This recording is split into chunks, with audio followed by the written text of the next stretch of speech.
सबसे पहले मंच पर आमंत्रित कर रहा हूं मुफ्ती शमाइल नदवी साहब को। आइए सर जी।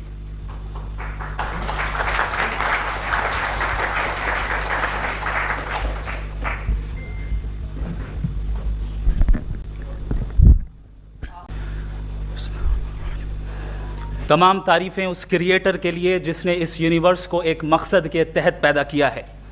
रिस्पेक्टेड जनाब जावेद अख्तर साहब, मिस्टर सौरभ द्विवेदी और respected audience, thank you all for being here today. आज की डिबेट में चूंकि हम बात करने वाले हैं डज गॉड एग्जिस्ट के टॉपिक पर, तो ये एक ऐसा टॉपिक है जिसके मुताल्लिक कोई भी डिसीजन लेने के लिए अलग अलग स्टैंडर्ड्स हो सकते हैं। लिहाजा डिबेट के शुरू में ये ज़रूरी है कि हम ये जान लें कि आज के इस टॉपिक में कौन सा स्टैंडर्ड सही होगा और कौन सा गलत होगा। सबसे पहला स्टैंडर्ड जिसे मैं समझता हूं कि हमारे रिस्पेक्टेड जनाब जावेद अख्तर साहब बड़ी तेज़ी के साथ उसकी तरफ लपकेंगे, वो है साइंस। जबकि साइंस दर हकीकत खुदा के एग्जिस्टेंस को डायरेक्टली साबित करने या उसके एग्जिस्टेंस को डिनाई करने के लिए स्टैंडर्ड नहीं बन सकती। और उसकी वजह क्या है, ये मैं नहीं कह रहा, ये वो लोग कह रहे हैं जो साइंस के एक्सपर्ट्स हैं। नेशनल एकेडमी ऑफ साइंस कहती है science doesn't have the processes to prove और disprove the existence of God. Why?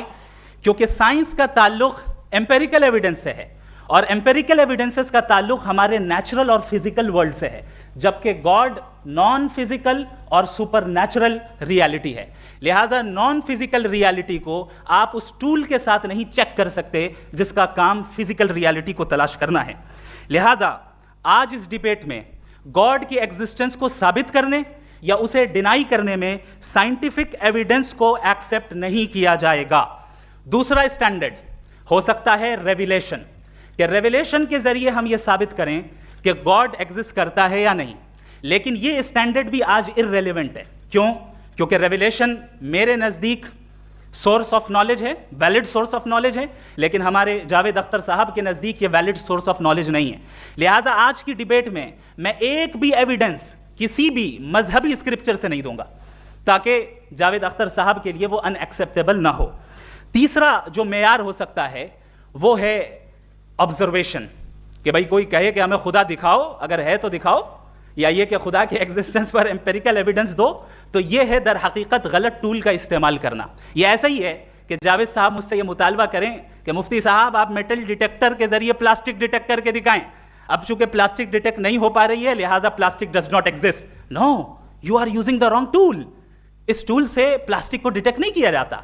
लिहाजा मैं समझता हूं कि गॉड के एग्जिस्टेंस पर एम्पेरिकल एविडेंस का मुतालबा करना एक बचकाना मुतालबा है और हमारे रिस्पेक्टेड जनाब जावेद अख्तर साहब इस स्टेज से अब बहुत आगे निकल चुके हैं।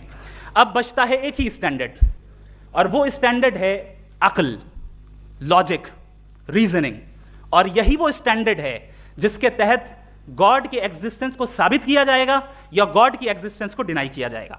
लेकिन चूंकि ये बहुत इंपॉर्टेंट और सेंसिटिव टॉपिक है, इसलिए लॉजिकल आर्ग्यूमेंट भी ऐसा होना चाहिए जो डेफिनेटिव हो, इनडेफिनेटिव ना हो, जो 2 और 2 4 की तरह बिल्कुल वाजे हो, जिसे लॉजिकली रिजेक्ट करना पॉसिबल नहीं हो। फॉर एग्जाम्पल हम कहें हमारे रिस्पेक्टेड मिस्टर सौरभ साहब, ये एक इंसान है और तमाम इंसान कॉन्शियस बीइंग है। लिहाजा नतीजा क्या निकला, हमारे सौरभ साहब भी कॉन्शियस बीइंग है। क्या ये इनडेफिनेट आर्ग्यूमेंट है या डेफिनेट आर्ग्यूमेंट है? ये डेफिनेट आर्ग्यूमेंट है। ये 2 और 2 की तरह वाजे है, इसमें किसी तरह जो है लॉजिकली इसको रिजेक्ट नहीं किया जा सकता। तो अगर आज हमारे जावेद अख्तर साहब ऐसी कोई अकली दलील और लॉजिकल एविडेंस दें खुदा के ना होने पर जो डेफिनेट भी हो, तो मैं ये ऐलान करता हूं कि यकीनन मैं उस एविडेंस को कबूल करूंगा और उस पर गौर करूंगा। लेकिन साथ में ये भी ऐलान कर देता हूं प्रेडिक्शन के तौर पर कि ऐसा कोई डेफिनेट आर्ग्यूमेंट कोई नहीं पेश कर सकता। तो सफरिंग क्यों है और उन लोगों के जज्बे का क्या जिनके अंदर सफरिंग के बाद इंतकाम लेने का जज्बा पाया जाता है और वो इस दुनिया से ऐसे ही चले गए, क्या उनकी सारी तकलीफें बेकार चली जाएंगी? अब आ जाएं उसी एग्जाम्पल की तरफ कि बॉल, मुझसे अगर कोई पूछे इस बॉल को किसने बनाया और या इस एक्सपेंडेड बॉल को किसने बनाया, मैं कहूंगा कि चूंकि ये यूनिवर्स और इस यूनिवर्स की तमाम चीजें कॉन्टिंजेंट हैं। कॉन्टिंजेंट होने का मतलब ये होता है कि जो अपने एग्जिस्टेंस पे किसी के ऊपर डिपेंड करती हो, तो जाहिर है ये यूनिवर्स कॉन्टिंजेंट है, और अगर कोई चीज़ कॉन्टिंजेंट नहीं है तो मैं रिक्वेस्ट करूंगा कि मुझे दिखा दें कि कौन सी चीज़ यूनिवर्स में कॉन्टिंजेंट नहीं है, हम भी ज़रा गौर कर लें और हम भी देख लें। और जब कॉन्टिंजेंट चीज़ें मौजूद हैं तो फिलोसोफर्स की इस्तिलाह के मुताबिक, हम उस टर्मिनोलॉजी के मुताबिक हम उस जगह तक पहुंचते हैं और उस हस्ती तक पहुंचते हैं जिसे नेसेसरी बीइंग कहा जाता है, कि ये वो नेसेसरी बीइंग है जिसका मौजूद ना होना नामुमकिन हो। क्योंकि अगर ये मौजूद ना हो तो सारी चीज़ें एग्जिस्टेंस में आएंगी ही नहीं, और ये सारी कॉन्टिंजेंट चीज़ें उसी के ऊपर डिपेंड करती हैं। अब अगर आप ये सवाल करते हैं कि फिर उस हस्ती को किसने बनाया, फिर उसका कॉज क्या है, फिर उसका कॉज क्या है, फिर उसका कॉज क्या है, और एंडलेसली चले जाएं, इसे हम कहते हैं इन्फिनिट रीग्रेस ऑफ कॉजेज, जो कि लॉजिकल फेलेसी है। कॉन्सेप्चुअली इन्फिनिटी पॉसिबल है, मिसाल के तौर पे न्यूमेरिकल्स 1 2 3 गिनते चले जाएं, इन्फिनिट नंबर्स हैं। मैं कॉन्सेप्चुअली बात नहीं कर रहा, प्रैक्टिकली रियलिटी में साबित करके दिखाएं कि infinite regress of causes possible हैं या नहीं। अगर पॉसिबल हैं तो हम मान लेंगे, मिसाल दे दें, और पॉसिबल नहीं है तो एक ही ऑप्शन बचता है जिसे हम कहते हैं नेसेसरी बीइंग। ऐसी नेसेसरी बीइंग जो इंडिपेंडेंट है, क्योंकि अगर वो डिपेंडेंट हुई तो वो नेसेसरी नहीं रहेगी। ऐसी इंडिपेंडेंट बीइंग जो इटर्नल है, अगर वो इटर्नल नहीं होगी, उसकी बिगिनिंग होगी तो वो खुद कॉन्टिंजेंट है। ऐसी बीइंग जो पावरफुल है, क्योंकि कॉन्टिंजेंट को एक्चुअलाइज करने के लिए पावर चाहिए। ऐसी बीइंग जो इंटेलिजेंट है और नॉलेजेबल है, क्योंकि ये यूनिवर्स स्पेसिफिक फॉर्म और स्पेसिफिक लॉज ऑफ नेचर के तहत प्रिसाइजली चल रहा है। Thank you. थैंक यू मुफ्ती साहब। मैं इन दलीलों के बाद जावेद अख्तर साहब से गुजारिश करूंगा, आप बैठ के बोलना चाहेंगे या बाहर? जी। पहले तो मैं मुफ्ती साहब को एक अच्छी खबर देना चाहूँगा कि मेरी नॉलेज साइंस के बारे में बड़ी मामूली है, तो आप फिक्र ना करें उसकी, लेकिन कुछ कॉमन सेंस है मुझ में। इसका मतलब है कि उनके पास जस्टिफिकेशन नहीं है। अच्छा साहब, फिर रिलीजन अगर मॉडरेशन में है, कोई सा भी नहीं, वो आप में कुछ खूबियाँ भी पैदा करता होगा, देखिए उससे ये फ़ायदा है वो फ़ायदा है। अल्कोहल जो है वो ज़्यादातर दवाओं में यूज़ होती है, और एक सर्वे किया गया था अमेरिका में कि लॉन्जेटिविटी किन लोगों की है, तो एक तरफ वो लोग थे जो शराब पीते ही नहीं थे, और एक तरफ वो थे जो एक बोतल शराब रोज़ पीते थे। सबसे ज़्यादा लंबी उम्र उनकी है जो 2 पैक नाप के शराब पीते और खाना खाते हैं। मगर हम शराब को बुरा समझते हैं, मैं भी बुरा समझता हूँ। क्यों? ऐसा होता नहीं। कुछ चीज़ों में आदत होती है कि वो बढ़ती है। आज तक में एक आदमी दूध पीता है, आप 10 साल बाद भी मिलेंगे तो एक ही गिलास पीता होगा। ऐसा नहीं होता, सुबह से दूध पीता रहता है। मिल्कोहलिक मैंने नहीं देखे, अल्कोहलिक होते हैं। ये टेंडेंसी है मजहब की कि वो बढ़ता है, जैसे कैंसर बढ़ता है, जैसे शराब बढ़ती है। कुछ लोग होंगे जो उसे सही तरह से यूज़ करते हैं, मुझे यकीन है कि हमारे मुफ्ती साहब भी उनमें से एक, इनसे बहुत खुशी हुई मुझे इनसे मिलकर। लेकिन कितने लोग हैं कि आज आप देखते हैं दुनिया में जो तबाहियाँ हैं, इनमें कितना हाथ है उन लोगों का जो बिलीवर कहते था मजहब ये नहीं कहता, ना कहता होगा, मगर जब ये मजहब पीते हैं तो ऐसे बिहेव करते हैं। थोड़ा सा अगर हो तो शायद बहुत अच्छी बात, लेकिन शराब थोड़ी सी नहीं रहती, उसमें टेंडेंसी है पहले। थोड़ा सा अगर 2-3 कैंसर के सेल हो ना बॉडी में तो आदमी स्लिम रहेगा, लेकिन वो 2-3 सेल नहीं रहते, वो मल्टीप्लाई होते हैं। जावेद साहब, टाइम पूरा हो गया। टाइम हो गया, लो बस बात खत्म हो गई। अच्छा, मुझे कुछ और कहने को था भी नहीं। जी, मैं पहले जवाबी दौर के लिए इनवाइट कर रहा हूँ मुफ्ती साहब को। Your rebuttal round 1। आपकी बात को सुनकर बड़े महजूज हुए हम लोग। महजूज, do you understand? We enjoyed. हमारे सर ने कहा कि आपने बॉल पे फोकस किया, आइलैंड पे फोकस नहीं किया। अरे आइलैंड को किसने बनाया यही समझाने के लिए तो बॉल की मिसाल दे रहा हूं। और बॉल भी कॉन्टिंजेंट है, आइलैंड भी कॉन्टिंजेंट है, दोनों नेसेसरी बीइंग का मुतालबा करते हैं। आगे इन्होंने कहा कि नेचर में कोई इंसाफ नहीं है, हम डिसाइड करते हैं कि मोरालिटी क्या होती है, इंसाफ क्या होता है, हम डिसाइड करते हैं। जैसे ड्राइविंग सीट में ट्रैफिक वाला, ये तो किसी खुदा ने नहीं कहा, ये है, इसे कहते हैं फॉल्स इक्विवेलेंस, ये एक लॉजिकल फेलेसी है। आपने जो है मिसाल दी ड्राइविंग की और ट्रैफिक की, ये सब्जेक्टिव मोरालिटी है। आप सब्जेक्टिव मोरालिटी को मिसाल बनाकर ऑब्जेक्टिव मोरालिटी के ऊपर नहीं थोप सकते। इंसाफ ये ऑब्जेक्टिव मोरालिटी। अगर आप ये कहते हैं कि नेचर में इंसाफ नहीं है, तो इंसाफ का न होना ये नेचुरल हुआ, तो फिर नेचर को नेचर रहने दे, क्यों हम इतना स्ट्राइव कर रहे हैं दुनिया में इंसाफ लाने के लिए? ये तो इलॉजिकल बात है, इरैशनल बात है। इसलिए बहुत सी चीजें ऐसी हैं जो ऑब्जेक्टिवली जो है इविल या गुड हैं, और बहुत सी चीजें ऐसी हैं जो सब्जेक्टिवली हैं। सब्जेक्टिवली जो मोरल होता है, इसीलिए मैं आज यहां पे आया हूं। लेकिन सवाल सिर्फ खुदा से नहीं होगा, आपसे भी होगा। सवाल एथिज्म से भी होगा, सवाल सिर्फ मजहब से नहीं होगा, सबसे होगा। और आज मैं सवाल करूंगा और उम्मीद है कि आप जवाब देंगे। अभी तक आपने वैसे कॉन्टिंजेंसी आर्गुमेंट का कोई जवाब नहीं दिया है। चलें, आपने कहा यूनिवर्स के बारे में इटर्नल क्यों नहीं बोल देते? ये चूंकि लॉजिकली पॉसिबल ही नहीं है कि यूनिवर्स इटर्नल हो। यूनिवर्स एक कॉन्टिंजेंट चीज है जो टाइम एंड स्पेस के पाबंद है, टाइम एंड स्पेस से बाउंड है। जो टाइम एंड स्पेस से बाउंड होगा वो कॉन्टिंजेंट होगा, जो कॉन्टिंजेंट होगा वो उसकी बिगिनिंग हुई होगी, जिसकी बिगिनिंग हुई होगी वो इटर्नल नहीं हो सकता। ये तो कॉमन सी बात है। आपने कहा कि किसी मजहबी किताब में डायनासोर का जिक्र नहीं है। अफसोस कि आज तक किसी मैथमेटिक्स की किताब में मुझे डायनासोर का जिक्र नहीं मिला। तो इसका मतलब मैथमेटिक्स की किताब बेकार है? नहीं, उसका वो टॉपिक नहीं है। रेवलेशन का और मजहबी किताबों का टॉपिक ये नहीं है कि आपको आके बताए साइकिल कैसे बनाते हैं, या आकर ये बताएं कि जो है डायनासोर कब था। वो तो मोरालिटी सिखाने आया है, गॉड के बारे में बताने आया, नॉन फिजिकल रियलिटी की हकीकत को सिखाने के लिए आया। रिलीजियन साइंस को रोकता है? नहीं रोकता। अगर रोकता है तो गलत करता है। रिलीजियन साइंटिज्म को रोकता है, जिसमें हमारे जावेद साहब मुब्तला हैं। साइंस और साइंटिज्म में फर्क है। साइंटिज्म यह है कि आप समझें कि साइंस और साइंटिफिक मेथोडोलॉजी ये नॉलेज को हासिल करने का वाहिद सोर्स ऑफ नॉलेज है। यह है साइंटिज्म। हम इसे रिजेक्ट करते हैं। हम साइंस को तो तरक्की करते हैं। भाई आप हमारी पूरी तारीख कर लें, पढ़ लें तो आपको पता चल जाएगा। बहरहाल ये अलग टॉपिक है। उसके बाद इन्होंने एक लफ्ज़ कहा, वेटिकन ने फतवा दिया। वेटिकन का फतवे से कोई ताल्लुक नहीं है, दोनों कॉन्ट्राडिक्टरी अल्फाज हैं। उसके बाद उन्होंने कहा कि भाई हमें नहीं मालूम। अगर नहीं मालूम तो क्लियरली कह देना कि नहीं मालूम है, इसमें क्या हर्ज है? तो वही तो मैं कह रहा हूं ना कि आप कह दें कि नहीं मालूम, लेकिन क्लेम क्यों कर रहे हैं कि गॉड एग्जिस्ट नहीं कर रहा है?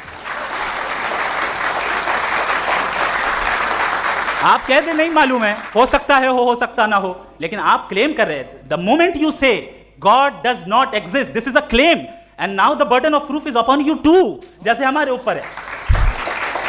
और क्यों है मैं बताता हूं, क्यों है ये भी मैं बताता हूं।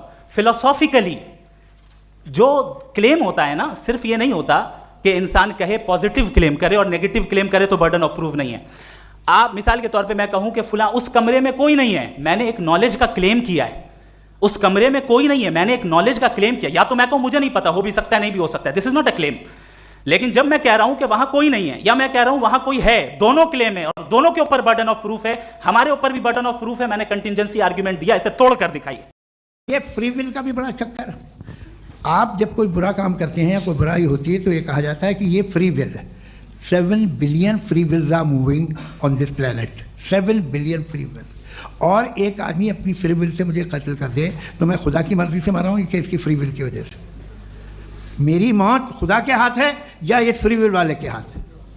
खुदा ने फ्री विल का निजाम बनाया है और उस निजाम का गलत इस्तेमाल करके कोई आपको मार रहा है, इस्तेमाल करके मेरा कत्ल कर देता है। अब मेरी मौत का जिम्मेदार कौन है? वो इंसान जिम्मेदार है। वो इंसान जी। तो ये कहना कि और उसको सजा मिलेगी। तो अब आप आगे चलिए कि ये तय करना कि अल्लाह ही या खुदा, सॉरी अल्लाह नहीं, खुदा ही जिंदगी देता है, खुदा ही मौत देता है, ये गलत है। बिल्कुल गलत नहीं है। हाँ, नहीं, निजाम उसी ने बनाया फ्री विल का। निजाम मौत और हयात का उसी ने बनाया। You are contradicting yourself. अभी आपने कहा कि एक आदमी ने फ्री विल से आपको मार दिया, इसमें उसे फ्री विल दी गई थी, उसने गलत इस्तेमाल किया। 7 billion free wills are moving on this planet और आप चाह रहे हैं कि मैं सिर्फ खुदा का ध्यान करूं। ये 7 बिलियन फ्री विल्स को मुझे लुक आफ्टर करना पड़ेगा कि नहीं? ये तो तबाहियां कर रही हैं और तबाहियां ज़्यादा हो रही हैं। बिल्कुल। तो अगर आप बताएं अगर खुदा नहीं है फॉर एग्जाम्पल, तो आप इविल को कैसे डिसाइड करेंगे? यानी how can you define evil objectively without God? देखिए, दुनिया में 2 तरह के जानवर हैं। एक जो अकेले रहते हैं जंगल में और एक जो ग्रुप्स में रहते हैं। ग्रुप में जो भी रहेगा, चाहे वो आपका फाउंडेशन हो, चाहे कोई क्लब हो, चाहे कोई पॉलिटिकल पार्टी हो, चाहे कोई यूनिट हो, उसमें आपको इंटरैक्ट करने के रूल बनाने पड़ेंगे। यानी लोग तय करेंगे। लोग तय करेंगे। अगर लोगों ने ये तय किया कि किसी का रेप करना सही है, आप जस्टिफाई करेंगे? आपका फाउंडेशन तो ये हो गया ना कि लोग ही विल डिसाइड करेंगे। नहीं। अरे दुनिया में ऐसे ग्रुप्स हैं जो रेप को जायज़ मानते हैं सर्टेन हालात में। मैं डिटेल में नहीं जानूंगा, आप भी जानते हैं। ये जो आईसिस वाले थे, इन्होंने क्या किया था, तो उन्होंने क्या किया उसका खुदा से कोई ताल्लुक नहीं है सर। मैंने सिंपल सवाल किया कि ईविल को आप डिफाइन करते चलिए, कैसे चलिए, हैं? आगे वापस आइए। जी आप साथ में तभी रह सकते हैं जब कुछ आप ऐसे उसूल डेवलप करें जिसमें हर एक का बेसिक तहफ़्फ़ुज़, हर एक का बेसिक राइट हो और हर एक को कोई आराम मिले। यही तरीक़ा है किसी भी ऑर्गेनाइजेशन जिसमें एक से ज़्यादा लोग हैं और वो ऐसे चलती है ज़िंदगी। उसमें अगर आप गड़बड़ करेंगे तो तबाही होगी, नुकसान होगा, बर्बादियाँ आएंगी। और अगर उसमें आप घर ले लीजिए ना, एक हस्बैंड है, एक वाइफ है, बच्चे हैं, वालदा भी हैं, 2 बहनें भी हैं, एक भाई भी है।